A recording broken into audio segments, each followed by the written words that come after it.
In the summer of 1891, the hills and valleys of Manipur became the stage of a dramatic conflict. It was a war that pitted a small kingdom in northeast India against the mighty British Empire. It was a war that ended with the fall of Imphal, the execution of Manipuri heroes like Pauna Brajabashi and Yuvraj Tikendrajit, and the loss of Manipur's independence. This is the story of the First Anglo-Manipur War, a short but unforgettable chapter in Indian history.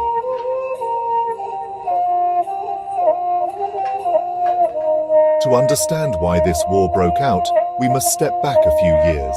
In the late 19th century, Manipur was a strategically important kingdom. It was seen as a gateway between British India and Burma. The British wanted Manipur as a buffer state to secure their influence in the region. But inside Manipur, the royal family was torn apart by succession disputes. Maharaja Chandrakirti had ruled with stability, but after his death in 1886, his son Surachandra Singh became king. Surachandra's rule was weak, and factions within the royal family began to challenge him. Among them was his ambitious brother, Tikendrajit Singh, the fiery Yuvraj of Manipur. Tikendrajit was a skilled soldier, admired by Manipuri people, but seen by the British as a dangerous rebel.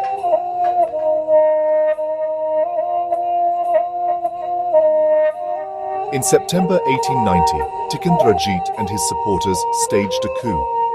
King Surachandra Singh fled to Calcutta, seeking British support. In his place, another brother, Kulachandra Singh, was installed as king, with Tikendrajit holding real power behind the throne. The British, however, refused to recognize this new arrangement. They feared Tikendrajit's growing influence would weaken their control. So, in early 1891, the British Viceroy ordered Tikendrajit's arrest.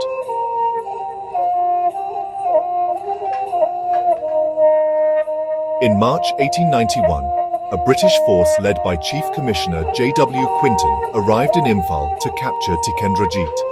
But this plan quickly collapsed. The Manipuri soldiers surrounded the residency. Tension boiled over into open violence. In the chaos, 5 top British officers, including Quinton himself, were killed. This shocking incident infuriated the British Empire. They immediately declared war on Manipur.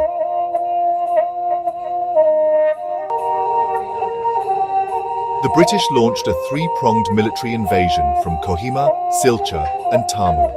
Thousands of British and Indian soldiers marched toward the valley of Manipur.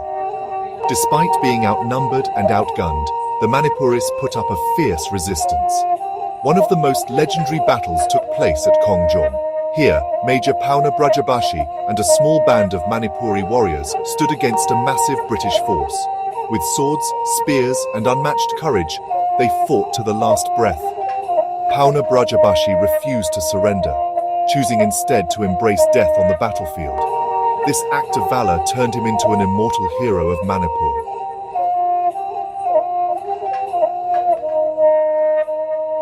By April 1891, the British forces closed in on the capital, Imphal. The Manipuri defenses crumbled under the pressure of superior firepower. On the 27th of April 1891, Imphal fell. The Kingdom of Manipur was officially under British control. But the war did not end with just the capture of territory. The British wanted to make an example out of Manipur. The leaders of the resistance were captured and put on trial.